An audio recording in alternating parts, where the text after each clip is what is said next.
Hello and welcome to this video in the series about each of the new constituencies. For this video we're looking at one of the new constituencies in the southwest.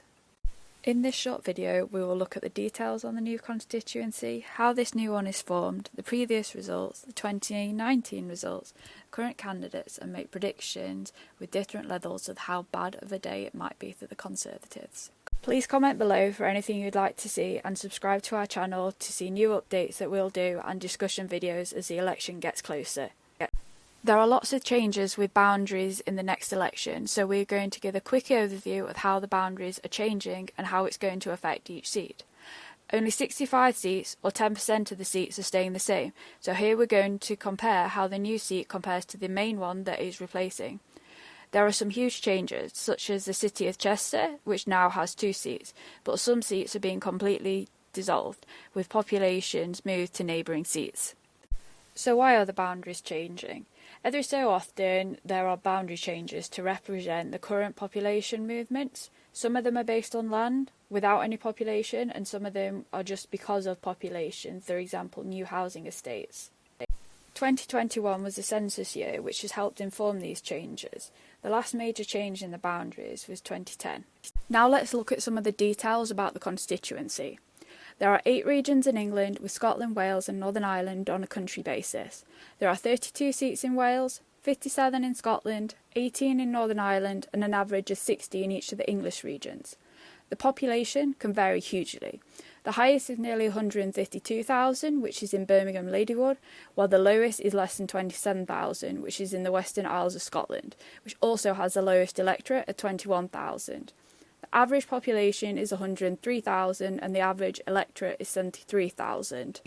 The largest area is the most northerly mainland seat, which is Caithness, which is nearly 12,000 kilometres squared, or approximately 100 times the size of Manchester.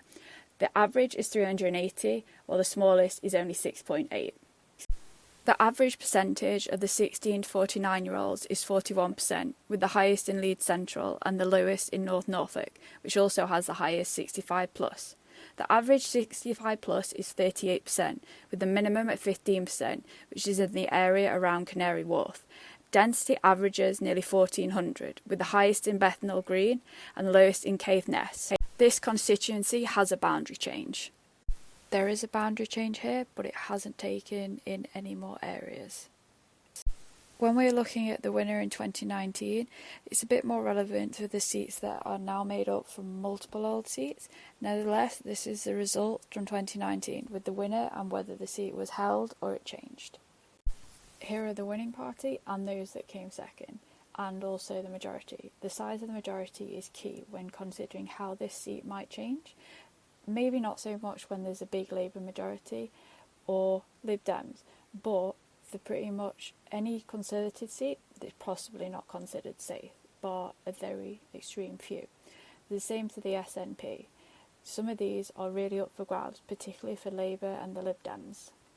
Here we see the vote share at the last 4 elections for the 5 main parties in England: the Conservatives, Labour, Lib Dem, Green and a combination of Brexit or UKIP. The Brexit UKIP vote was distorted in some constituencies in 2019 because if they were held by the Conservatives in 2017, they didn't stand against them. Nevertheless, we can see the changes that occurred throughout the different elections. This is a list of candidates that are on the ballot paper for this constituency. This is now a finalised list as the deadline to register as a candidate has passed. In these forecasts, we expect the seat to remain the same. Thank you for watching this video. We hope you learned a lot about the new constituencies. Please subscribe to our YouTube channel, follow us on Instagram and Twitter.